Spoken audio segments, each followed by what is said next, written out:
चंदा चोरी के प्रकरण से आप लोग भी हैरान होंगे। खुलासे के बाद खुलासा, भ्रष्टाचार की एक के बाद दूसरी पोल खुलती जा रही है और ये समझ में आ रहा है कि भारतीय जनता पार्टी के नेतृत्व में जो प्रभु श्री राम के नाम पर चढ़ावे और चंदे में चोरी हो रही है, उसको पूरा संरक्षण ईडी पार्टी की सरकार दे रही है। इस देश में एक ईडी पार्टी काम करती है जो हर छोटे बड़े मामले में ईडी भेज देती है, सीबीआई भेज देती है, लेकिन प्रभु श्री राम के दान पात्र में सैकड़ों करोड़ की चोरी का मामला सामने आया है। एक भी व्यक्ति की गिरफ्तारी अब तक नहीं हुई, एक भी आदमी को जेल में नहीं भेजा गया। नाम आ गए, तथ्य आ गए, प्रमाण आ गए, सीसीटीवी फुटेज आ गए, हिरासत में लिए गए लोगों के बयान आ गए, और इतना ही नहीं, चोरी के माल की बरामदगी भी हो गई। बावजूद इसके ना अब तक चंपत राय गिरफ्तार किए गए, ना अनिल मिश्रा गिरफ्तार किए गए, ना गोपाल गिरफ्तार किए गए, न टिन्नू गिरफ्तार किए गए, किसी की भी गिरफ्तारी अब तक नहीं हुई। बहुत सारे नाम सामने आए, लौकस मिश्रा का नाम सामने आया, अवनीश शुक्ला का नाम सामने आया। तो इसलिए मैंने स्वयं से अपनी तरफ से जो थाना राम जन्मभूमि क्षेत्र है अयोध्या में, उसके थाना अध्यक्ष को चंपत राय और अन्य अभियुक्तों के खिलाफ ये तहरीर आज मैं भेज रहा हूं और ये मांग कर रहा हूं कि इन बेईमानों के खिलाफ, चंदा चोरों के खिलाफ, भ्रष्टाचारियों के खिलाफ, प्रभु श्री राम के दान पात्र में चोरी करने वालों के खिलाफ एफआईआर दर्ज करके इनकी तत्काल गिरफ्तारी होनी चाहिए और ट्रस्ट को पूरी तरीके से भंग करना चाहिए, क्योंकि ये ट्रस्ट नहीं है, ये भ्रष्ट ट्रस्ट है और भ्रष्ट ट्रस्ट के भ्रष्टाचारियों को काम करने का अधिकार बिल्कुल नहीं होना चाहिए। और इसमें कई प्रकरण हमने दिया है, क्योंकि यह चंदा चोरी आज से नहीं चल रही है। जब मैंने 2021 में यह मामला उठाया था, उस वक्त अगर गिरफ्तारी हो गई होती इन चोरों की, तो शायद आज ये नौबत नहीं आती। अगर ये ट्रस्ट उस वक्त भंग हो गया होता, तो शायद आज ये नौबत नहीं आती। मैंने 2021 में प्रमाण के साथ बताया था कि किस तरीके से 5 मिनट के अंदर 2 करोड़ की जमीन चंपत राय और उनके गुर्गों ने 18.5 करोड़ में खरीदी, और इस काम में उनके साथ भारतीय जनता पार्टी यानी कि ईडी पार्टी के मेयर उस समय के ऋषिकेश उपाध्याय भी शामिल थे। लेकिन कोई कार्रवाई नहीं हुई, खुलेआम ये भ्रष्टाचारी घूमते रहे। और अब जो मामले सामने आ रहे हैं, चढ़ावे में चोरी, दान पात्र में चोरी, यहां तक कि चांदी सोने की शिलाएं जो दी गई थी प्रभु श्री राम के मंदिर के लिए, उसमें चोरी, मॉरिशस से आई कोई बहुत महंगी बहुमूल्य शिला थी प्रभु श्री राम की, उसमें चोरी। अब तो एक के बाद एक हैरान करने वाले खुलासे आ रहे हैं और हर जगह चंपत राय का नाम आता है। अभी मैंने एक खुलासा किया जिसमें 3 करोड़ की जमीन चंपत राय ने 24 करोड़ रुपए में खरीदी महंत मुरलीदास जी से। उसका भी जिक्र मैंने इस एफआईआर में किया है। इसके साथ साथ सुल्तान अंसारी के साथ जो खरीद हुई थी उसका भी जिक्र किया है, और चढ़ावे में चोरी जो है उसका भी जिक्र किया है। इन 3 मामलों के लिए एफआईआर दर्ज करके इन चोरों के खिलाफ कार्रवाई की जाए, ऐसी मैंने वहां के थाना अध्यक्ष के लिए एप्लीकेशन एफआईआर दर्ज करने के लिए लिखी है। इसमें आगे कार्रवाई के लिए हर हद तक हम प्रयास करेंगे। नंबर 1, इसमें जो अब तक घटना हुई है 1 मिनट में बता दूं। अविनाश शुक्ला नाम के व्यक्ति से 5 लाख रुपए बरामद हुआ। लौकुश मिश्रा से कहा जा रहा है 15 लाख रुपए बरामद हुआ। कहा जा रहा है ये चोरी 200 करोड़ के करीब की है। और यह भी कहा जा रहा है कि अब तक करीब करीब 50 कर्मचारी संदेह के दायरे में आए हैं।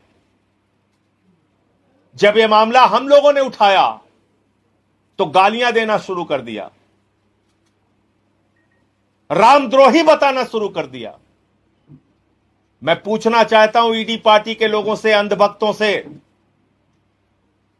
क्या विनय कटियार रामद्रोही हैं? क्या संत नित्य गोपाल दास के जो उत्तराधिकारी कमल नयन दास हैं वो रामद्रोही हैं?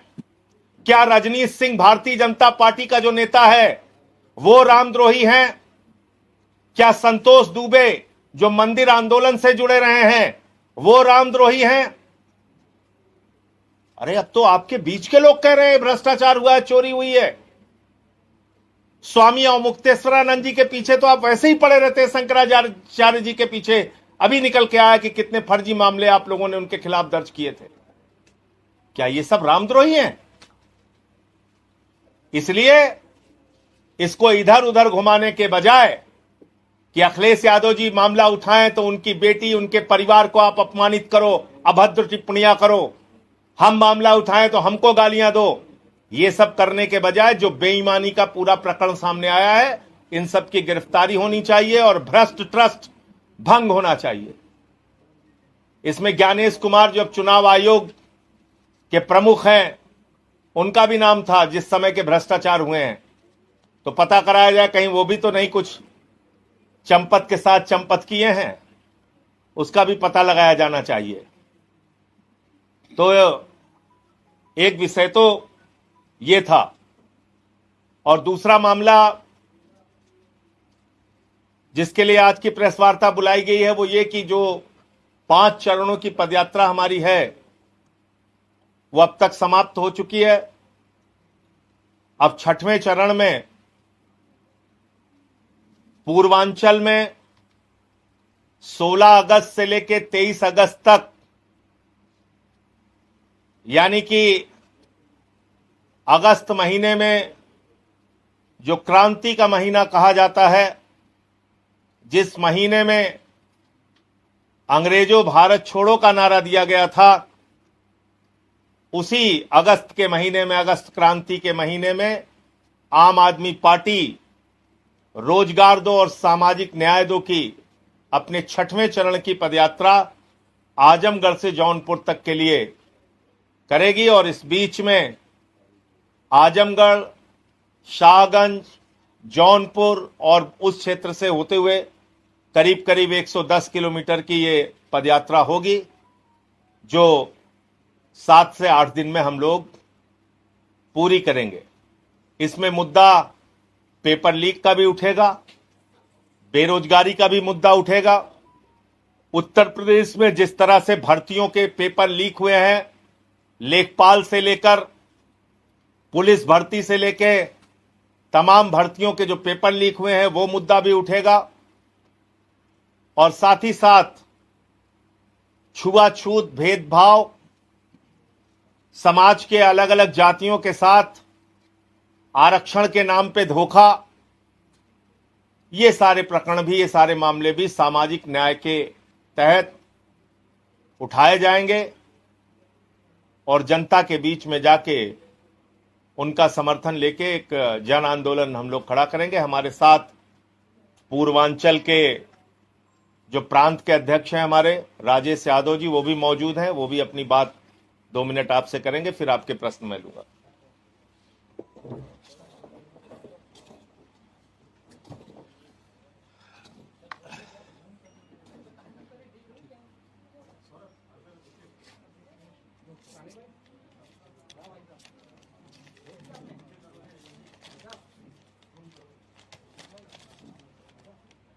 सभी को नमस्कार।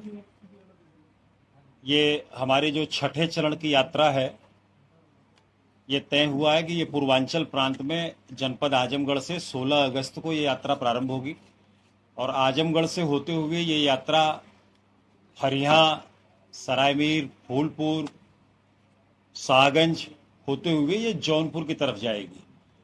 पूर्वांचल का ये वो पिछड़ा हिस्सा है जिसने इस देश के इतिहास में बहुत ही अहम भूमिका निभाई है। और उधर बेरोजगारी का आलम यह है कि वहाँ के युवा अगर बाहर न जाएं, दिल्ली न जाएं, मद्रास न जाएं, कलकत्ता न जाएं, तो वहाँ के घरों में चूल्हे जलना मुश्किल हो जाता है।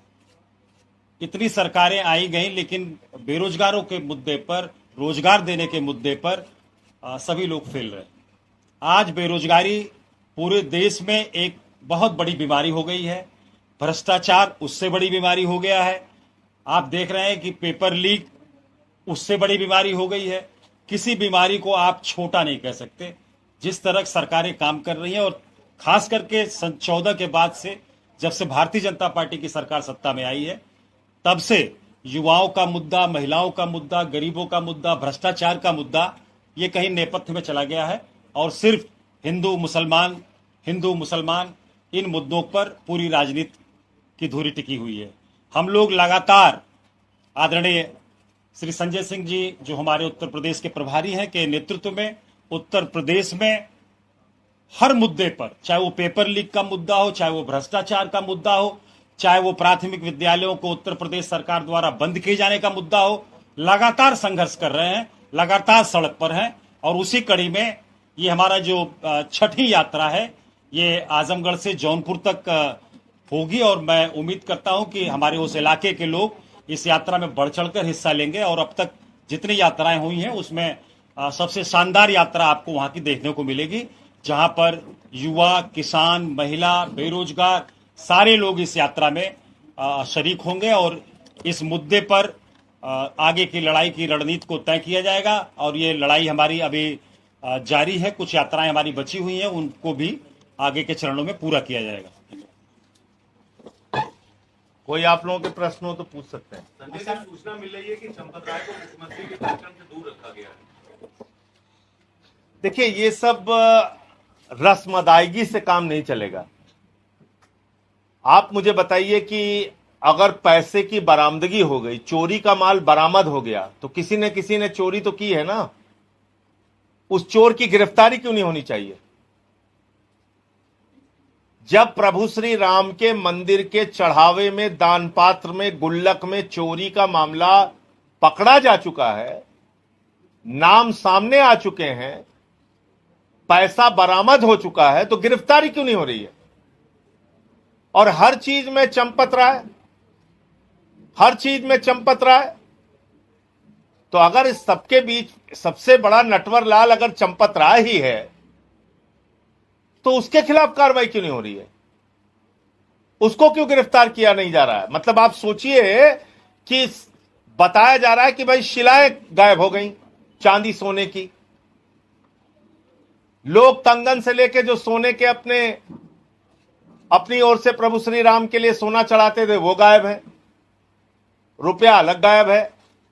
जिनके पैर में चप्पल नहीं होती थी, वो 1.5-2 करोड़ रुपए की जमीन खरीदे हुए हैं। जिनके घरों में एक कमरा नहीं था, उनके घरों में लिफ्ट लगी हुई है।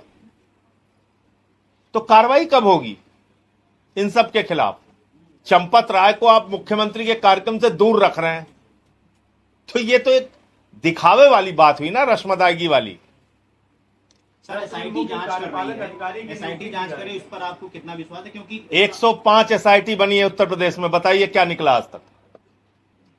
उत्तर प्रदेश में 105 एसआईटी बनी है अलग अलग मामलों में। एसआईटी है बेवकूफ बनाने की पुड़िया, वो थमा दी जाती है आपको। पेपर लीक हो रहा है, एसआईटी। कहीं कोई भ्रष्टाचार का मामला सामने आया, एसआईटी। अच्छा, महाकुंभ में गड़बड़ी हो गई, वहां लोगों की मौत हो गई, एसआईटी। निकला क्या भैया एसआईटी का? कोई रिजल्ट तो बताइए। आपने इस एसआईटी में उस व्यक्ति को रखा है जो वहां के डीएम थे प्रयागराज के, कह रहे थे जो सोएगा वो खोएगा। वही तो है इस एसआईटी में। तो जो व्यक्ति खुद एसआईटी के जांच के दायरे में है और उसके एसआईटी की रिपोर्ट अब तक नहीं आई है, उसको आपने एसआईटी का मेंबर बना रखा है। सर आप एक तरफ आप लोग खुल के नाम ले रहे हैं, वहीं अयोध्या के जो सांसद हैं वो कह रहे हैं किसी का नाम लेना ठीक नहीं है, एसआईटी जांच कर रही है, इसलिए मैंने ये सवाल पूछा। नहीं नहीं, मैं आपकी बात, आप कौन क्या कह रहा है आपने मुझसे पूछा, तो मेरा जवाब जान लीजिए। मेरा जवाब यह है कि एसआईटी एक बेवकूफ बनाने की पुड़िया है जो लोगों के हाथ में दे दी जाती है उस वक्त जब मामला गर्म होता है। 15 दिन बाद आप भी भूल जाएंगे, किसी काम में लग जाएंगे, हम लोग भी बोलते बोलते चिल्लाते चिल्लाते थक जाएंगे, उनकी अपनी मौज चलती रहेगी।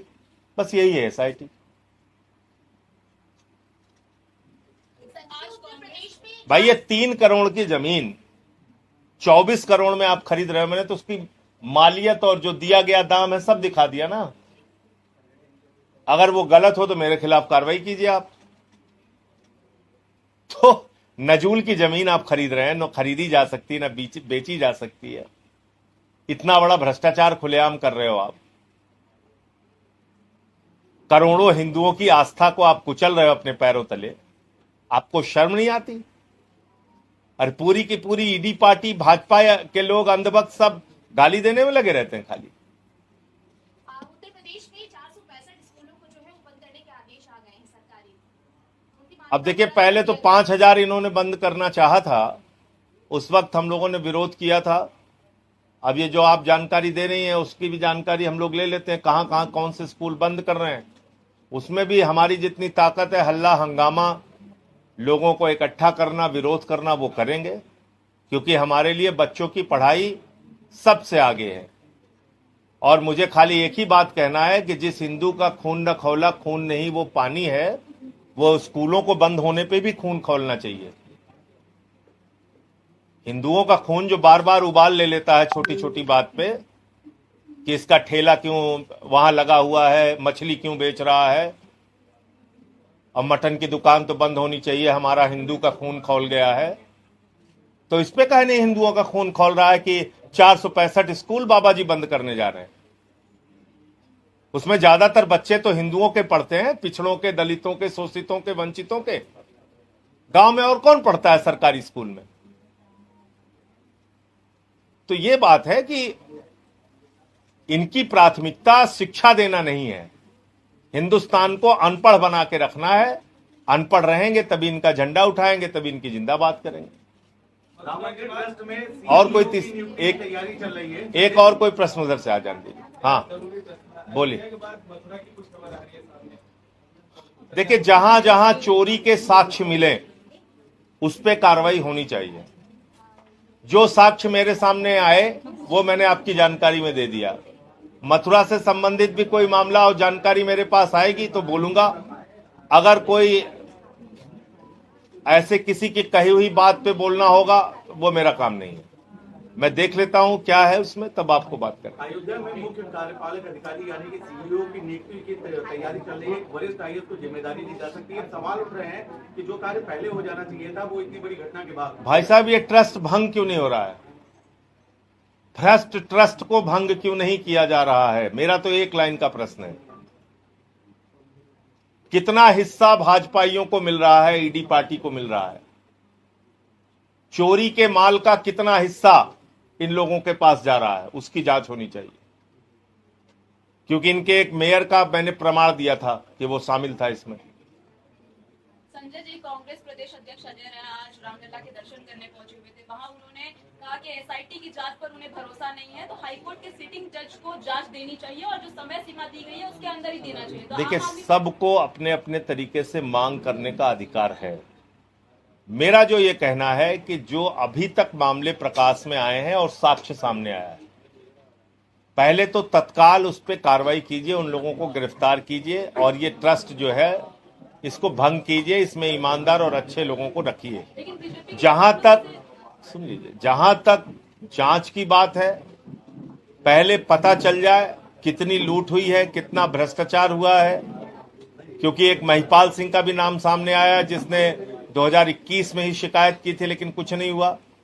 तो सारा कुछ जानकारी आ जाएगी एक बार, फिर उसमें इसकी जांच कैसे होनी चाहिए उस पर बात करेंगे। अभी तो मैंने थाने में FIR के लिए दिया है। सांसद जी, जिस तरीके से 21 तारीख को नीट की परीक्षा दोबारा से करवाई जा रही है, टेलीग्राम में जो है वो बैन लगा दिया गया। हालांकि सुनवाई जो है वो 24 तारीख को होनी है, लेकिन परीक्षाएं 21 तारीख को होनी है। तो हाईकोर्ट पहुंच गया टेलीग्राम। व्हाट्सएप पे बैन लगा, नहीं सिग्नल पे, नहीं।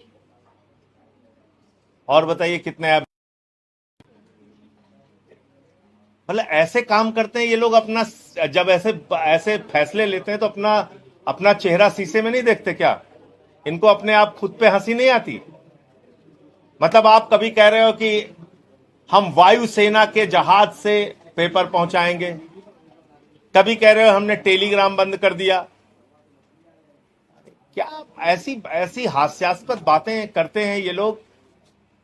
ऐसा लगता है अनपढ़ों की पूरी जमात बैठी हुई है।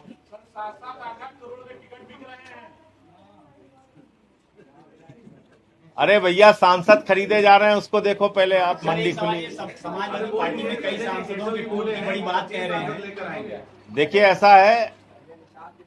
ऐसा है कि मैं कई बार कह चुका हूं, आज जिस प्रकार के एजेंसियों का दुरुपयोग करके ईडी पार्टी के लोग पार्टियों को तोड़ रहे हैं। टीएमसी तोड़ दी इन्होंने। किसको लेके गए? सायोनी घोष। किसको लेके गए? यूसुफ पठान। किसको लेके गए? 2-3 और, उसमें मुसलमान सांसद हैं। अब उन्हीं मुस्लिम सांसदों को गालियां देते थे दिन रात भाजपाई। सारे अंधभक्त जुटे रहते थे। यूसुफ पठान को गाली दो, सयानी घोष को गाली दो। हमारे बाबा भी गए थे, योगी जी। उधर जैसे ही सयानी घोष ने गाना गाया काबा मदीना का, बाबा तुरंत दूसरे दिन पहुंच गए हेलीकॉप्टर लेके। भारत की धरती पे काबा मदीना नहीं बनने देंगे। अब क्या हो गया भैया? अब क्या हो गया? अब तो काबा मदीना गाने वाले को अपने साथ ले रहे हो। इनका एक नेता बोलता है, सयानी घोष का जो सर काट के लाएगा उसको 1 करोड़ रुपए का इनाम दिया जाएगा। अब क्या हो गया? अब उसकी जिंदाबाद लगानी पड़ेगी अंधभक्तों को। अब भाजपा वाले कमल का जो है मफलर पहन के जिंदाबाद जिंदाबाद करेंगे सयानी घोष की। तो मुझे तो ज्यादा तरस कार्यकर्ताओं पे आती है जो गालियां देते रहते हैं, मुसलमान समझ के, हिंदू विरोधी समझ के, उन्हीं को सबको ऐसा। तो मैं इसलिए बार बार कहता हूं, भारतीय जनता पार्टी ने सारे क्राइटेरिया तोड़ दिए हैं।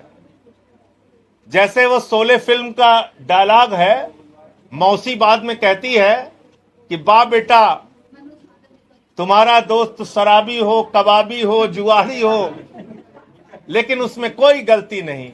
यही हाल हमारे भाजपाइयों का है। गुंडा हो, माफिया हो, चोर हो, बलात्कारी हो, लुटेरा हो, डकैत हो, भाजपा में चले जाओ, सब ठीक ठाक है। अब सिर्फ दाऊद इब्राहिम का बीजेपी में आना बाकी रह गया है। ओसामा बिन लादेन मर चुका है, तो अब उसके चांस खत्म हो गए। बस दाऊद इब्राहिम का बीजेपी में आना बाकी रह गया है। हो सकता है आ जाए तो अंधभक्तों को, भाजपाइयों को उसकी भी जिंदाबाद लगानी पड़े। भाजपाइयों से पूछिए भैया, ज्यादा अरब का दौरा वही करते हैं मोदी जी। मोदी जी की मुलाकात हुई होगी दुबई में। संजय जी, लखनऊ से आज एक मामला हमको हमारा तो पासपोर्ट जब्त कर लिए हैं। मोदी जी की मुलाकात हुई होगी, उनसे पूछिएगा। संजय जी, लखनऊ से एक मामला आया 5 नवंबर 2025 को, जिस भवन का उद्घाटन मुख्यमंत्री योगी आदित्यनाथ ने किया था। सिंचाई विभाग ने आज वहां पर अवैध कब्जे की नोटिस चस्पा कर दी। प्रतिक्रिया अपेक्षित। मैं अभी देखा नहीं हूं, तो फिर बिना देख भाई साहब समझ लेता हूं पहले पूरा मामला, तब बोलूंगा। सर, ये जो सांसदों की टूट हो रही है, अभी शिवसेना उद्धव ठाकरे का ये कह रहे हैं साहब 6 सांसद तोड़ के ले जा रहे हैं। तो भैया, तुम्हारे पास इस समय ईडी सीबीआई है, तो हर पार्टी तोड़ रहे हो।